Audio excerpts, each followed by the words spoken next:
स्वागत है आपका गली न्यूज इंडिया के खास न्यूज बुलेटिन में। आज हम लेकर आए हैं इस वीक की 10 बड़ी और वो अहम खबरें जो आप तक टीवी मीडिया या सोशल मीडिया के जरिए नहीं पहुंचाई गई हैं। तो चलिए बिना देर किए शुरू करते हैं।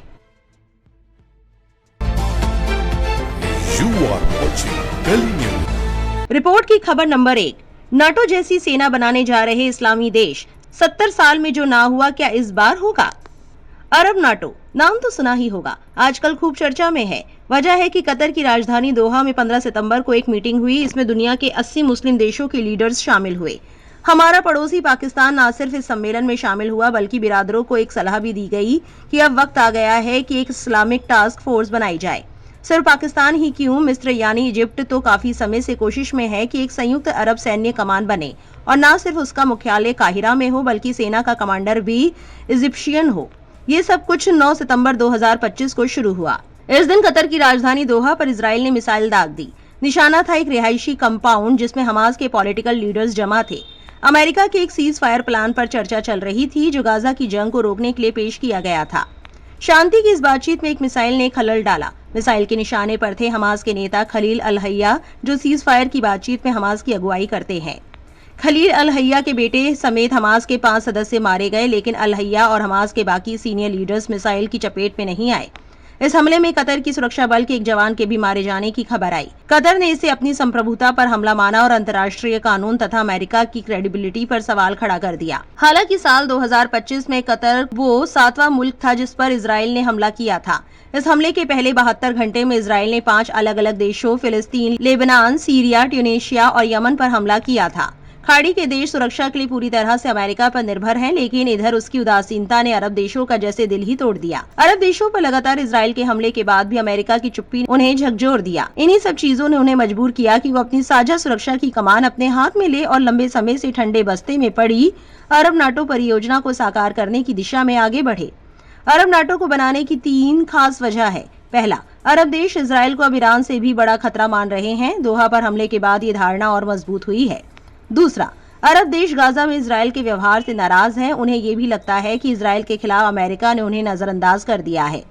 तीसरा, तुर्की, मिस्र, पाकिस्तान और सऊदी अरब सभी को लगता है कि सामूहिक सुरक्षा अब वैकल्पिक नहीं रह गई है। यही वजह थी कि आनन फानन में इस्लामिक देशों की मीटिंग बुलाई गई। कतर की राजधानी दोहा में 50 से ज्यादा इस्लामी मुल्कों के नेता इकट्ठा हुए। इनमें भारत का पड़ोसी देश पाकिस्तान भी शामिल था। OIC और अरब देशों की इस मीटिंग में ईरान भी शामिल हुआ। समय का फेर देखिए, एक वक्त में ईरान का प्रभाव कम करने के लिए अरब देश एकजुट हुए थे। अब इजराइल खतरा बना तो ईरान के साथ मिलकर अरब देशों को साझा सुरक्षा पर चर्चा करनी पड़ रही है। हालांकि अरब नाटो की राह में ईरान बड़ी बाधा है। खबर नंबर 2। बर्खास्त RPF कांस्टेबल चेतन सिंह पर एक और आरोप। बुर्का पहनी महिला ने अदालत के सामने सब कुछ बता दिया। साल 2023 में ट्रेन में 4 लोगों की हत्या के आरोपी और बर्खास्त RPF कांस्टेबल चेतन सिंह चौधरी के खिलाफ एक महिला ने बड़ा बयान दिया है। सोमवार 15 सितंबर को महिला ने चेतन सिंह की पहचान करते हुए अदालत को बताया कि ट्रेन में सफर के दौरान उसने उनसे जबरदस्ती जय माता दी बुलवाया था। इंडियन एक्सप्रेस की रिपोर्ट के मुताबिक 38 साल की महिला ने दिंडोशी कोर्ट को बताया कि वो रतलाम से मुंबई जा रही थी। साथ में उसके 2 बच्चे भी थे। महिला ने बताया कि उसने बुर्का पहना हुआ था। जब वो सुबह करीब 5:30 बजे नींद से जागी तो देखा कि पुलिस की वर्दी में एक आदमी राइफल लेकर उनकी तरफ आ रहा है। महिला के अनुसार उस आदमी ने उनकी तरफ बंदूक तानी और कहा, उसने मुझसे कहा इस देश में रहना है तो जय माता दी बोलो। महिला के मुताबिक उसने डर के मारे धीरे से जय माता दी बोल दिया, लेकिन चेतन ने जोर से बोलने को कहा और धमकी दी कि अगर नहीं बोला तो गोली मार देगा। महिला ने बताया कि उसने डरते डरते राइफल पकड़ी और ऊपर की ओर कर दी और पूछा कि तुम कौन हो। महिला के मुताबिक फिर उस आदमी ने उनसे कहा कि बंदूक को ना छुए और दोबारा गोली मारने की धमकी दी। महिला ने डर के मारे बंदूक छोड़ दी। इसके बाद वो आदमी वहां से चला गया। बाद में जब ट्रेन बोरीवली स्टेशन पर रुकी तो महिला और उनके बच्चे उतर गए। स्टेशन पर उसे पता चला कि ट्रेन के दूसरे डब्बे में कुछ लोगों की लाशें मिली है। महिला ने कोर्ट को बताया कि वो बहुत डरी हुई थी, इसलिए उसने तुरंत पुलिस को ये बात नहीं बताई। लेकिन जब बाद में पुलिस ने फोन करके संपर्क किया तब उन्होंने पूरी घटना बताई। चेतन सिंह पर 4 लोगों की हत्या का आरोप है। 31 जुलाई 2023 को उसने जयपुर से मुंबई जा रही ट्रेन में अपने senior assistant sub inspector Tikaram Meena और 3 मुसलमान यात्री असगर अली अब्बास, अब्दुल कादिर भानपुर वाला और सैयद सैफुद्दीन की कथित तौर पर गोली मारकर हत्या कर दी थी। रिपोर्ट की खबर नंबर 3। मोहम्मद यूसुफ ने सूर्य कुमार यादव को सुअर कहा। एंकर ने टोका फिर भी करते रहे बदतमीजी। दुबई में भारत पाकिस्तान मैच के बाद भारतीय टीम ने पाकिस्तानी प्लेयर्स से हैंड शेक न करने का फैसला किया। इस फैसले पर पाकिस्तान के कई पूर्व क्रिकेटरों के बयान अब तक सामने आ चुके हैं, लेकिन पड़ोसी देश का कोई खिलाड़ी इतना नहीं गिरा जितना पूर्व क्रिकेटर मोहम्मद यूसुफ गिर गए। यूसुफ ने अपनी मानसिकता पर परिचय देते हुए भारतीय टी20 टीम के कप्तान सूर्य कुमार यादव को बार बार गालियां दी। पाकिस्तानी चैनल समा टीवी के पैनल डिस्कशन में मोहम्मद यूसुफ गेस्ट के तौर पर बैठे थे। वैसे तो गेस्ट का काम मैच पर एनालिसिस करना होता है या अपनी टीम की गलतियों और सुधार पर राय देने का काम होता है, लेकिन एक्सपर्ट साहब तो ऐसा बहे कि गालियों तक उतर आए। एंकर ने कई बार बीच में आकर रोकने की कोशिश की, लेकिन इस पूर्व क्रिकेटर ने एक न सुनी। हिंदुस्तान टाइम्स की रिपोर्ट के मुताबिक डिबेट में जब यूसुफ से भारत की जीत और नो हैंडशेक वाले स्टांस पर सवाल पूछा गया तो वो सूर्य कुमार यादव का नाम जानबूझकर गलत तरीके से बोलने लगे। पहले वो बोले भारत अपने मायावी किले से बाहर नहीं निकल सकता। उनके कप्तान सूर्य कुमार यादव, इस पर एंकर ने उन्हें टोका और कहा नहीं, उनका नाम सूर्य कुमार यादव है। लेकिन यूसुफ ने हठ धर्मिता दिखाते हुए दोहराया, हाँ वही तो मैं कह रहा हूँ, सूर्य कुमार यादव। और फिर बोले, ओह ठीक है, वो सूर्य कुमार यादव है। भारत को शर्म आनी चाहिए अपने मैच जीतने के हथकंडों पर। अंपायरों को अपने गुट में रखना और रेफरी को अपने हिसाब से काम करने के लिए मजबूर करना, हर चीज की एक हद होती है। ये साफ तौर पर नाम को तोड़ मरोड़ कर गाली देने जैसा था, जो सूर्य कुमार को नीचा दिखाने की हरकत थी। टीम इंडिया के पाकिस्तानी प्लेयर से नो हैंडशेक पर पूर्व पाकिस्तानी क्रिकेटर शाहिद अफरीदी को भी मिर्ची लगी थी। जानकारी हो कि एशिया कप 2025 में टीम इंडिया सुपर 4 में पहुंच चुकी है। 17 सितंबर को होने वाले मैच में अगर पाकिस्तान की टीम यूएई को हरा देती है तो एक बार फिर भारत पाकिस्तान 21 सितंबर को भिड़ सकते हैं। रिपोर्ट की खबर नंबर 4, फ्रांस में मुसलमानों के खिलाफ बढ़ती नफरत, हर जगह हो रहा भेदभाव, ये रिपोर्ट कर देगी हैरान। फ्रांस में इस्लामोफोबिया अपने चरम तक पहुंच चुका है। इस बात का खुलासा एक नए सर्वे में हुआ है। नए सर्वे के मुताबिक फ्रांस में रहने वाले 81% मुस्लिमों का कहना है कि फ्रांस में पिछले एक दशक में इस्लामोफोबिया और बढ़ा है। फ्रांस में सबसे ज्यादा ईसाई समुदाय के लोग रहते हैं। मुस्लिम समुदाय के लोग यहाँ तादाद के लिहाज से दूसरे नंबर पर हैं। मीडिया रिपोर्ट के मुताबिक फ्रांस में लगभग 50 से 60 लाख मुसलमान रहते हैं। फ्रांस में साल 2025 में मुसलमानों के खिलाफ 75% हिंसा में बढ़ोतरी हुई है। बता दें कि ये सर्वे IFOP नाम के एक पोलिंग एजेंसी ने की है। इस सर्वे में 1000 फ्रांसीसी मुसलमानों को शामिल किया है। IFOP ने अपने सर्वे में बताया है कि पिछले 5 सालों में 66% फ्रांसीसी मुसलमानों के साथ उनके अपने ही देश में भेदभाव हुआ है। हिजाब पहनने वाली 75% मुस्लिम महिलाओं को भेदभाव झेलना पड़ा है। साथ ही 25 साल के कम उम्र के 76% मुस्लिम युवकों को भेदभाव झेलना पड़ा है। फ्रांस में मुस्लिम जांच में 51% मुसलमानों को भेदभाव का सामना करना पड़ा है। मकान ढूंढने में 46% मुसलमानों को भेदभाव झेलना पड़ा। यही नहीं, फ्रांस में मुसलमानों को स्वास्थ्य सुविधाओं, स्कूल और सरकारी विभागों में भी भेदभाव का सामना करना पड़ता है। इस सर्वे रिपोर्ट में बताया गया है कि फ्रांस में रहने वाले 51% मुसलमान अपने ऊपर होने वाले संभावित हमले के डर में जीवन गुजारते हैं। फ्रांस में रहने वाली 81% मुस्लिम महिलाओं को डर है कि आने वाले दिनों में उन पर और सख्त पाबंदियां लगाई जाएंगी। हाल ही में एक ऐसी ही सर्वे रिपोर्ट ऑस्ट्रेलियाई सरकार के सामने पेश की गई। इस रिपोर्ट में बताया गया है कि ऑस्ट्रेलिया में इस्लामोफोबिया तेजी से बढ़ रहा है। रिपोर्ट की खबर नंबर 5, आई लव मोहम्मद लिखना अगर गुनाह तो ये गुनाह हम करोड़ बार करेंगे। नहीं चलेगा स्टेट स्पॉन्सर्ड टेररिज्म, मुस्लिम समाज का गुस्सा, क्या पुलिस ने बदले सुर। उत्तर प्रदेश के कानपुर में ईद मिलादुन्नबी के मौके पर मुस्लिम समाज के लोगों ने आई लव मोहम्मद सल्लल्लाहु अलैहि वसल्लम के बैनर बांधे, जिससे कुछ कट्टरवादी लोगों को दिक्कत हुई और उत्तर प्रदेश पुलिस ने उनके कहने पर बैनर लगाने वाले लोगों पर मुकदमा दर्ज कर लिया। ये मुकदमा और तूल पकड़ता जा रहा है। देश भर से आ रहे सोशल मीडिया पोस्ट के जरिए मुसलमानों ने कहा कि अगर इजहारे इश्क गुनाह है तो करोड़ बार करेंगे। एक हैशटैग मुहिम के चलते मुसलमानों ने कहा कि कौन सा कानून है जो हमें जायज काम करने पर सजा देगा। उन्होंने आई लव मोहम्मद सल्लल्लाहु अलैहि वसल्लम के बैनर लगाने को संविधान सम्मत काम बताया है। वहीं पुलिस का कहना है कि इस तरह के बैनर पहले नहीं लगाए गए। पुलिस ने नई परंपरा बताते हुए आई लव सल्लल्लाहु अलैहि वसल्लम के बैनर को चौक से हटा दिया। साथ ही 5 लोगों के खिलाफ नामजद और 15 अज्ञात के खिलाफ मुकदमा दर्ज किया गया है।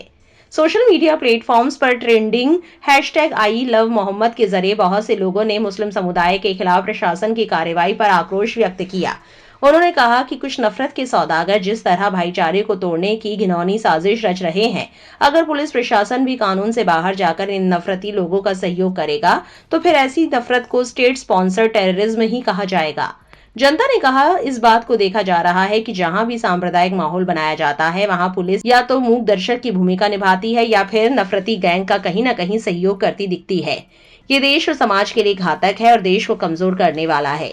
इस प्रकार की घटनाओं से लोगों का विश्वास संस्थाओं से डिगता है। इस पर केंद्र तथा राज्य सरकारों को गंभीरता से विचार करना चाहिए। जानकारों ने इस मामले पर कहा है कि भारत में पहले से ही व्यापार की स्थिति खराब है, बाजार ठंडे हैं और लोगों की जेबें खाली हैं। ऐसे माहौल में अगर देश में अस्थिरता और अशांति फैलती है तो इससे सीधा देश को नुकसान पहुंचेगा। उन्होंने कहा कि अगर धर्म संप्रदाय के नाम पर नफरत की आग लगाने में सरकारी तंत्र सहयोग करता दिखे तो लोगों को और अधिक होशियार हो जाना चाहिए, क्योंकि यदि आपके चारों तरफ आग हो तो आप भी सुरक्षित नहीं होते। हल्की हवा का झोंका भी आपको नुकसान पहुंचा सकता है, ये समझने की बात है। इस तरह की कार्रवाई साफ दर्शाती है कि मुसलमानों को निशाना बनाना मकसद है। उन्होंने साफ किया कि अगर हमारे नबी की मोहब्बत के इजहार पर पाबंदी लगाना मकसद है और ये जुर्म है तो वो इस जुर्म को पूरी जिंदगी करेंगे जब तक सांस है। हमारा नारा है, आई लव मोहम्मद सल्लल्लाहु अलैहि वसल्लम। आपको बता दें, इस मामले को ट्रेंडिंग में देख आरोप है कि पुलिस ने मामले को दूसरी दिशा में बदलने की कोशिश की है। हैदराबाद के समाज सेवक सलमान ने आरोप लगाते हुए एक्स पर लिखा, कानपुर आई लव मोहम्मद वाले मामले में जो मुकदमे हुए हैं 25 लोगों पर अब कानपुर पुलिस कमिश्नर पलटी मारकर मामले को दूसरा रुख देने की कोशिश कर रहे हैं। कह रहे हैं कि आई लव मोहम्मद की होर्डिंग लगाने पर किसी पर मुकदमा नहीं किया गया है। मुकदमा तो मुस्लिम पक्ष द्वारा हिंदुओं के बैनर फाड़ने के कारण मुकदमा हुआ है। अगर मुस्लिम पक्ष के लोगों ने हिंदुओं के बैनर फाड़े हैं तो फोटो और वीडियो पेश करे बैनर फाड़ते हुए, वरना यूं झूठी कहानी बनाकर मामले को दूसरा रुख मत दीजिए। मुसलमानों पर लगे हुए मुकदमे वापस लीजिए। जब तक ऐसा नहीं होगा तब तक ये मुहिम चलती रहेगी। रिपोर्ट की खबर नंबर 6। गाजा सिटी खाली करने का इजराइल ने दिया आदेश, फिलिस्तीनियों का दर्द जानकर फट जाएगा कलेजा। इजराइल गाजा में लगातार नरसंहार कर रहा है। इस बीच आईडीएफ ने गाजा में हमले तेज कर दिए हैं और नेतन्याहू की फौज ने गाजा शहर को खाली कराने के लिए विमानों से हजारों पर्चे गिराए हैं। इन पर्चों में सुरक्षा के लिए इलाके को फौरन खाली करने का आदेश दिया है, लेकिन गाजा के लोग गाजा सिटी छोड़ने के लिए राजी नहीं है। द गार्जियन में प्रकाशित एक रिपोर्ट के मुताबिक पर्चा हाथ में लिए अबू मोहम्मद नामक एक फिलिस्तीनी ने कहा कि मैं कहां जाऊं, कोई जगह नहीं है। अगर हमें मरना है तो यहीं मरेंगे। हमारे पास ना जमीन है, ना पानी है, ना कोई ठिकाना है। सब कुछ ऊपर वाले पर छोड़ दिया है। उन्होंने कहा कि विस्थापन मौत से भी कठिन है। हमने जंग कबूल कर ली है लेकिन विस्थापन नहीं। एक दूसरे फिलिस्तीनी मोहम्मद अबू अमर ने भी अपना दर्द बयान किया। उन्होंने कहा कि हम विस्थापित नहीं होना चाहते। जाने के लिए पैसे चाहिए। मेरे पास आय का कोई स्रोत नहीं है, मैं कहां जाऊं। वहीं गाजा के अस्पतालों और सड़कों पर दुख का माहौल था। इजरायली हमलों में मारे गए लोगों के शव अस्पतालों और खुले मैदान में रखे थे। परिवारजन शवों के पास बैठकर रो रहे थे, कुरान की आयतें पढ़ रहे थे और दुआ कर रहे थे। इस्माइल अबू आजवा नाम के एक शख्स ने इजरायली हमले में अपने बड़े बेटे को खो दिया है। उन्होंने अपने दर्द का बयान करते हुए कहा कि हम कहां जाए। अगर हम दक्षिण जाते हैं तो भी मरते हैं, यहीं रहते हैं तो भी मरते हैं। मेरा बड़ा बेटा जो 7-8 लोगों की जिम्मेदारी उठाता था मारा गया। मैं अब क्या करूं। उन्होंने दुनिया से अपील करते हुए कहा, आइए हमें देखिए, हमारी हालत देखिए। हमारे पास न जीवन है, न भविष्य, न जीने का सहारा। गौरतलब है कि गाजा की महिलाओं और बच्चों की स्थिति भी बेहद खराब है। कई महिलाएं अपने परिजनों के शवों के पास बैठकर रो रही थी। छोटे बच्चे पर्चे उठाकर समझने की कोशिश कर रहे थे कि आगे क्या करना है। इजराइल ने गाजा के कई हिस्सों पर लगातार हमले किए हैं और सेना का कहना है कि वो हमास के ठिकानों को निशाना बना रही है, लेकिन आम नागरिक सबसे ज्यादा प्रभावित हो रहे हैं। लोग विस्थापन और मौत के डर के बीच फंसे हैं। रिपोर्ट की खबर नंबर 7। बीजेपी के पास नहीं है कोई विजन, इस्लामोफोबिक वीडियो पर भड़के असुद्दीन ओवैसी।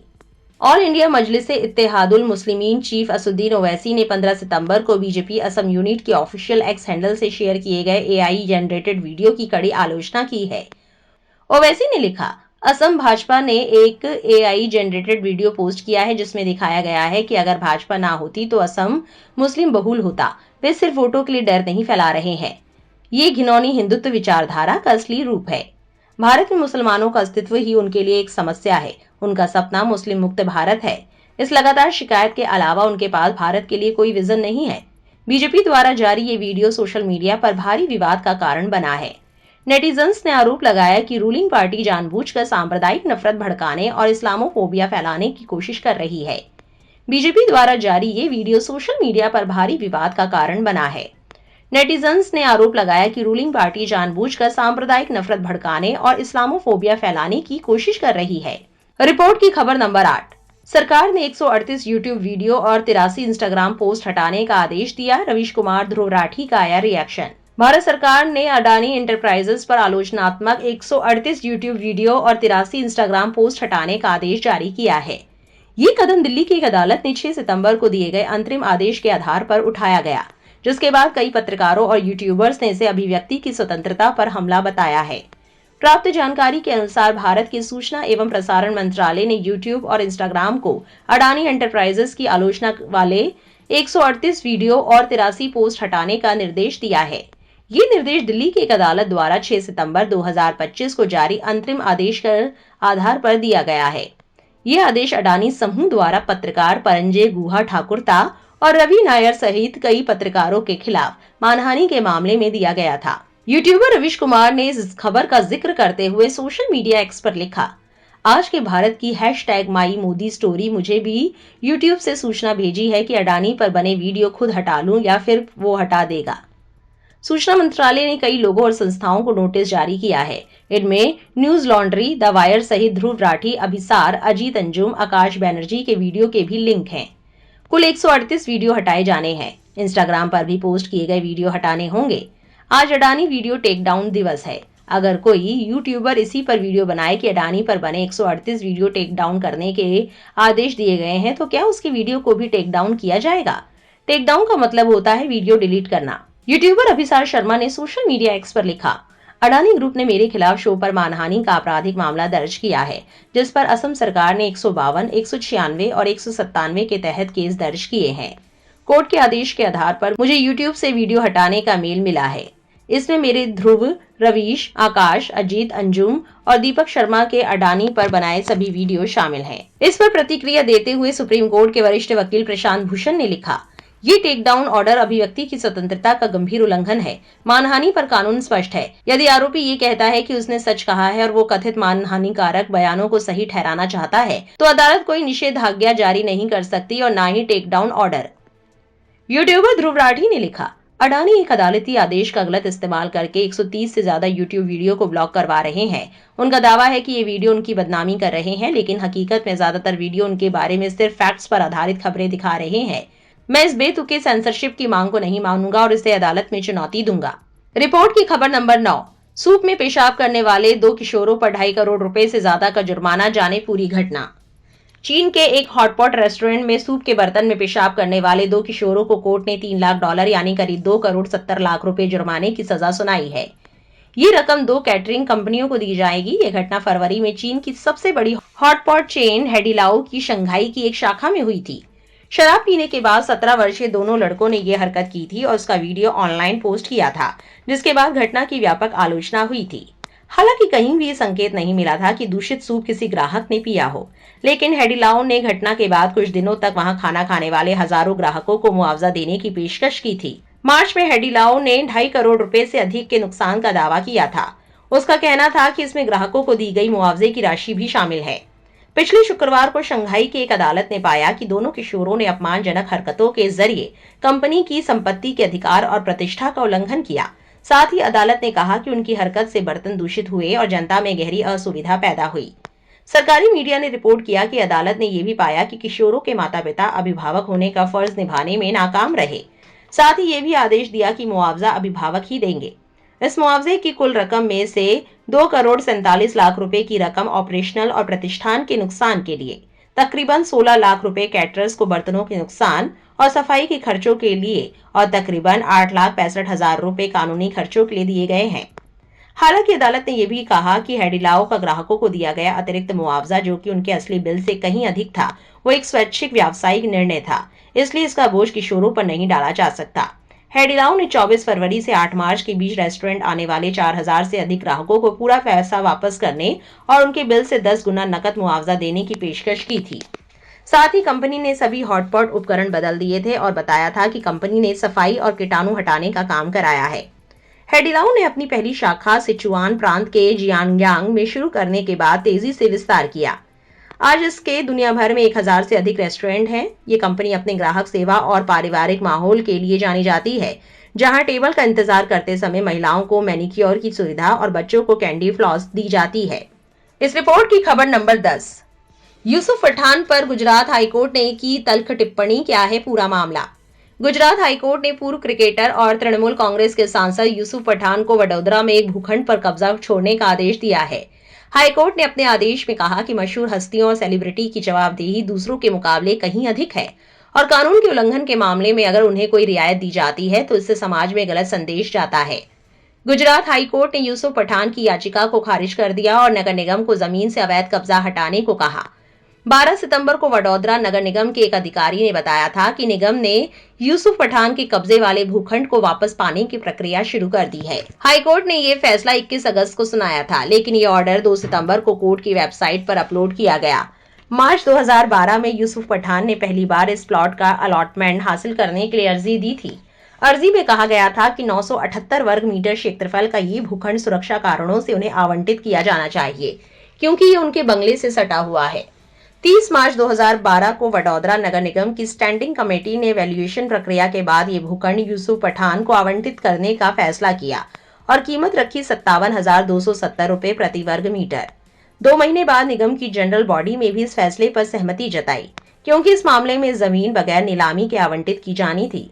लिहाजा निगम ने इसकी सिफारिश गुजरात सरकार को भेज दी। गुजरात सरकार ने जून 2012 में ही निगम की सिफारिश को खारिज कर दिया, लेकिन जमीन पर यूसुफ पठान का कब्जा बना रहा। जून 2024 में वडोदरा नगर निगम के कमिश्नर ने एक नोटिस जारी कर यूसुफ पठान को सरकारी जमीन खाली करने को कहा।